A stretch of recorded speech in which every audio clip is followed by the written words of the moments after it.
नमस्कार। एक बार फिर से आप सभी का बहुत बहुत स्वागत है परीक्षा वर्ल्ड के इस यूट्यूब चैनल में। दोस्तों, ग्राम समाज एवं विकास का जो सेट नंबर 14 है उसको आज हम यहाँ पे कंप्लीट करने वाले हैं। तो चलिए बिना किसी देरी के आज के इस सेट को शुरू करते हैं और देख लेते हैं कि आज का हमारा जो सेट नंबर 14 है इसमें हमने कौन कौन से बेहतरीन प्रश्नों को सम्मिलित किया हुआ है। तो चलिए वीडियो को शुरू करते हैं। पहला प्रश्न आपके सामने है। इसमें से आपको बताना है कि कौन सा सुमेलित नहीं है। एक तरफ जोत के कुछ आकार दिए गए हैं और उनका जो एरिया होता है वो कितना दिया गया है, मतलब कितना होता है वह दिया गया है। तो इसमें से आपको एक गलत युग्म का चयन करना है कि इसमें से कौन सा एक सही सुमेलित नहीं है। इसका जवाब आप कमेंट बॉक्स में दीजिए फटाक से। तो आइए देख लेते हैं इसको कि इसमें से कौन सा सुमेलित नहीं है। तो आपका जो सीमांत जोत होता है इसका आकार कितना होता है, तो 1 हेक्टेयर से कम होता है। बिल्कुल सही है। मैंने आपको बताया था कि जो आपका सीमांत जोत होता है उसका 1 हेक्टेयर से कम आकार होता है। उसके बाद लघु जोत का आकार 1 से लेकर 2 हेक्टेयर के मध्य होता है, तो दूसरा भी आपका बिल्कुल सही है। और इसके बाद आपका जो मध्यम जोत होता है, मध्यम जोत का आकार यहाँ पे 2 से 4 हेक्टेयर दिया गया, जो कि बिल्कुल ही गलत है। मध्यम जोत का आकार क्या होता है, तो मध्यम जोत का आकार होता है 4 से 10 हेक्टेयर यहाँ पे होना चाहिए। तो 4 से लेकर 10 हेक्टेयर तक जो है आपका मध्यम जोत का आकार होता है। तो यहाँ पे जो आपका सी वाला ऑप्शन है वो सुमेलित नहीं है। और इसके अलावा जो बृहद जोत होता है, बृहद जोत का आकार आपका होता है 10 हेक्टेयर से कम। कितना होता है, तो यहाँ पे कम की जगह अधिक होगा। 10 हेक्टेयर से यहाँ पे कम की जगह अधिक हो जाएगा आपका ना। हाँ, तो 10 हेक्टेयर से अधिक होता है आपका बृहद जोत का आकार। तो इस चारों को मैंने आपको बता दिया, आप एक बार नोट डाउन कर लीजिएगा। सीमांत जोत का आकार होता है 1 हेक्टेयर से कम, लघु जोत का आकार होता है 1 से लेकर 2 हेक्टेयर, और इसके बाद यहाँ पे मध्यम जोत का आकार होता है आपका 4 से लेकर 10 हेक्टेयर, और बृहद जोत का आकार होता है 10 हेक्टेयर से अधिक। तो इसके बारे में भी आप याद रखिएगा। और मध्यम जोत से पहले एक जोत आती है अर्ध मध्यम जोत। तो अर्ध जो आपकी मध्यम जोत होती है उसका आकार कितना होता है, अर्ध मध्यम का आकार होता है आपका 2 से लेके 4 हेक्टेयर। तो इसे भी आप याद रखिएगा।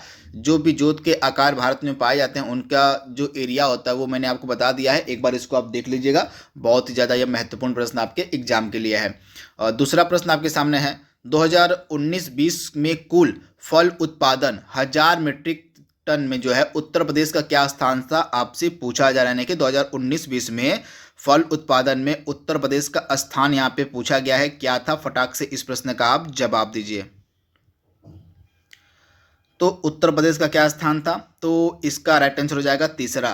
2019-20 के में कुल फल उत्पादन में उत्तर प्रदेश का स्थान था तीसरा। तो आप इसे याद कर लीजिएगा। ऑप्शन जो आपका यहाँ पे सी है बिल्कुल सही हो जाएगा। आप इसे याद कर लीजिएगा, इंपॉर्टेंट प्रश्न है।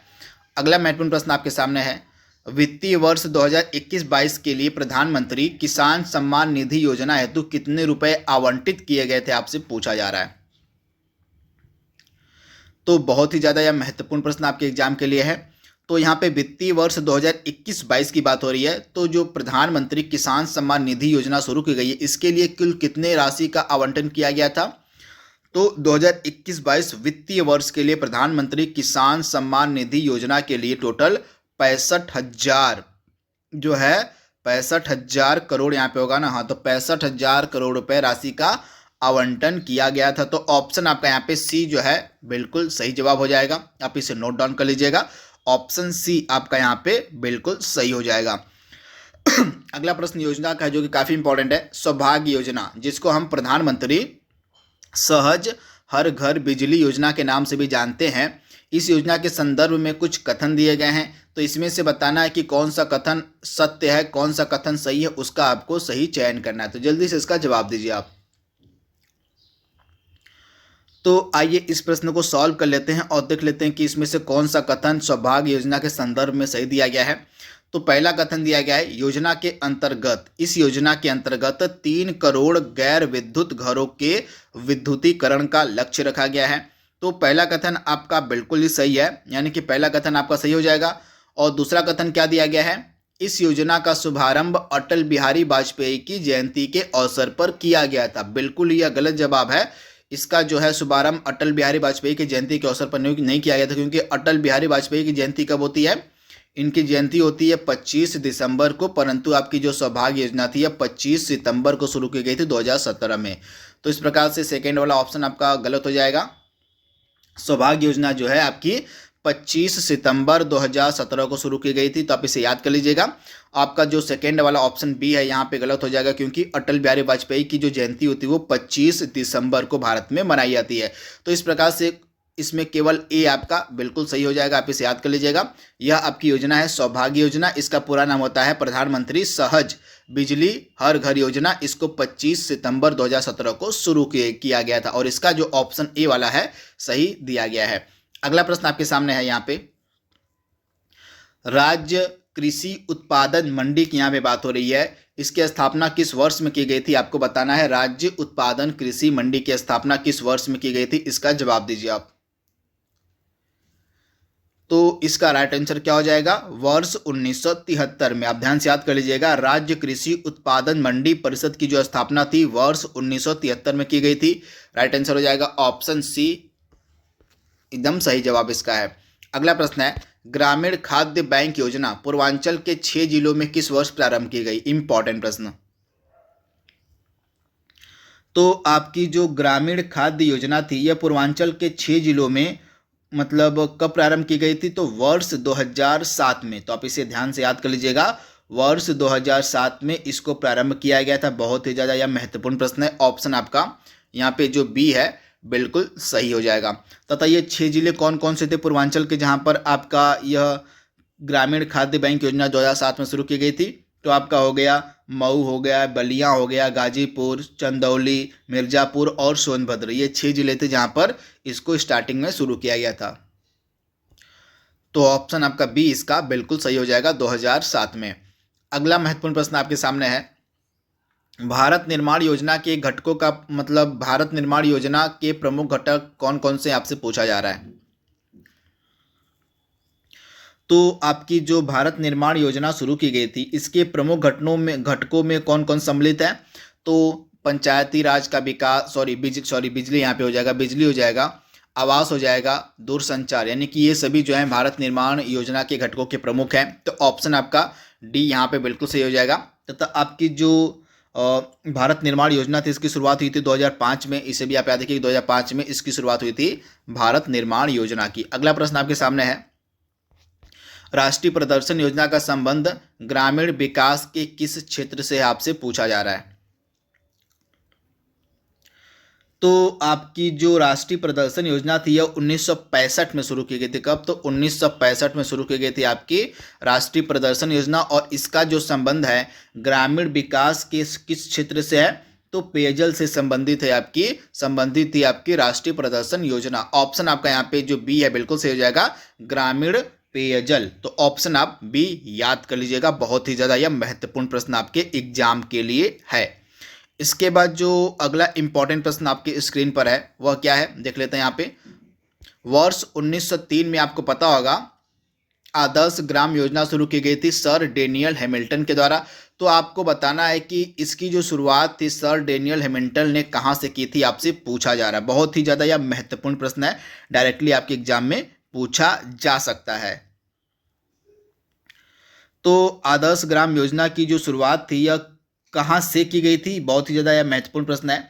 तो इसका राइट आंसर हो जाएगा मद्रास से। वर्ष 1903 में सर डेनियल हैमिल्टन ने सहकारिता के आधार पर आदर्श ग्राम योजना की शुरुआत की थी। कहाँ से, तो मद्रास से। तो ऑप्शन आपका यहाँ पे ए जो है बिल्कुल सही हो जाएगा, मद्रास। इंपॉर्टेंट प्रश्न है, इसको आप जरूर याद कर लीजिएगा। डेफिनेटली 100% चांस है कि आपसे एग्जाम में यह प्रश्न पूछा जाए। तो मद्रास इसका राइट आंसर हो जाएगा। इसकी शुरुआत कहाँ से की गई थी, तो मद्रास से की गई थी।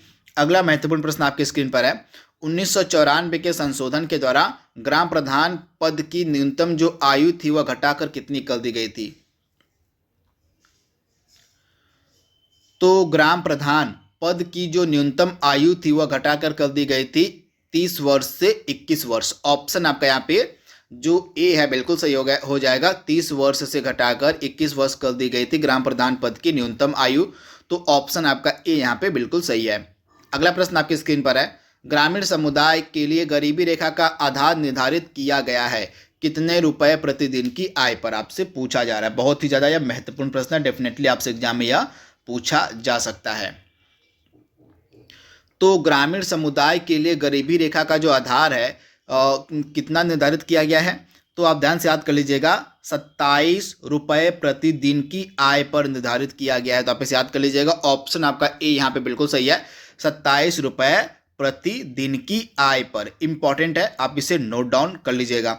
इसके बाद अगला प्रश्न आपके सामने है, कृषि में युग्म पैदावार से क्या आशय है? इंपॉर्टेंट प्रश्न है। तो कृषि में युग्म पैदावार से क्या आशय होता है? तो एक ही साथ दो फसलों को उगाना। कृषि में जो है युग्म पैदावार का आशय होता है एक ही साथ दो फसलों को उगाने से। ऑप्शन आपका बी यहाँ पे बिल्कुल सही हो जाएगा। इंपॉर्टेंट प्रश्न आपके एग्जाम के लिए है। अगला प्रश्न आपके सामने है, जमींदारी का उन्मूलन का कार्य कौन सा अनुभाग देखता है? आपसे पूछा जा रहा है। इंपॉर्टेंट प्रश्न है, डेफिनेटली आपसे एग्जाम में यह प्रश्न पूछा जा सकता है। तो जो आपका राजस्व अनुभाग 1 है, आप ध्यान से याद कर लीजिएगा, जो आपका प्रशासनिक कार्यालय का, जो लखनऊ का प्रशासनिक कार्यालय, लखनऊ का राजस्व परिषद का, उसका जो राजस्व अनुभाग 1 है वही देखता है जमींदारी उन्मूलन का कार्य। तो ऑप्शन आपका यहाँ पे ए जो है बिल्कुल सही हो जाएगा। आप इसे याद कर लीजिएगा। एक चीज आप नोट डाउन कर लीजिएगा, जो आपका राजस्व परिषद के लखनऊ का प्रशासनिक कार्यालय, उसी के अनुभाग 1 की यहाँ पे बात हो रही है। तो लखनऊ के प्रशासनिक कार्यालय का जो अनुभाग 1 है वह जमींदारी के उन्मूलन का कार्य देखता है। तो ऑप्शन आपका ए यहाँ पे बिल्कुल सही है।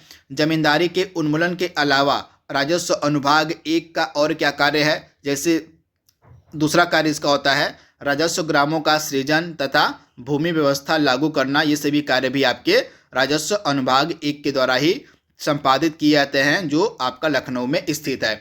अगला प्रश्न आपके सामने है, प्रदेश में नए जनपद तथा तहसीलों का सृजन का कार्य कौन देखता है? तो नए मंडल हो गए, नए जनपद हो गए या तहसील हो गए, इनके सृजन संबंधित जो मामले हैं प्रशासनिक कार्यालय जो लखनऊ उसका अनुभाग 5 देखता है। तो ऑप्शन आपका ए जो है बिल्कुल सही हो जाएगा। राजस्व अनुभाग जो आपका प्रशासनिक मतलब जो है प्रशासनिक कार्यालय लखनऊ है, उसका जो राजस्व अनुभाग 5 है, उसी के द्वारा नए मंडल, जनपद या तहसील के सृजन संबंधित मामले देखे जाते हैं। तो ऑप्शन आपका ए यहाँ पे बिल्कुल सही है। ये दोनों प्रश्न तो डेफिनेटली आपसे एग्जाम में पूछे ही जा सकते हैं, बहुत ही ज़्यादा या महत्वपूर्ण दोनों प्रश्न हैं। अगला प्रश्न आपकी स्क्रीन पर है, एक थ्रेसर के द्वारा दानों को अधिक नुकसान होता है यदि इसकी गति अधिक हो, इसकी गति मंद हो, पकी फसल को थ्रेसर में डालने में जो है कमी हो, इसका दाना निकालने की गति मंद हो। किस कारण से एक थ्रेसर द्वारा दानों का अधिक नुकसान होता है, आपको बताना है। इंपॉर्टेंट प्रश्न आपका।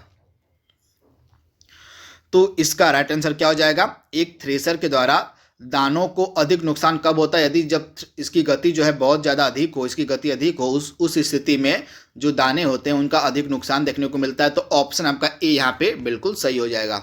इसके बाद अगला प्रश्न आपके सामने है, राष्ट्रीय बीज अनुसंधान और प्रशिक्षण केंद्र का मुख्यालय कहाँ स्थित है? तो राष्ट्रीय बीज अनुसंधान एवं प्रशिक्षण केंद्र का मुख्यालय आपको मिलेगा उत्तर प्रदेश के वाराणसी शहर में। ऑप्शन आपका यहाँ पे जो सी है बिल्कुल सही हो जाएगा, उत्तर प्रदेश के वाराणसी शहर में। अगला प्रश्न आपकी स्क्रीन पर है, लेखपाल द्वारा अपने हक के प्रत्येक गांव के प्रति खेत का वर्ष में कितनी बार निरीक्षण किया जाना चाहिए, आपसे पूछा जा रहा है। तो एक लेखपाल जो होता है उस लेखपाल के द्वारा अपने हक के प्रत्येक गांव के प्रत्येक खेत का वर्ष में जो है 3 बार तो निरीक्षण किया ही जाना चाहिए। तो 3 बार इसका राइट आंसर हो जाएगा। ऑप्शन ए बिल्कुल सही है।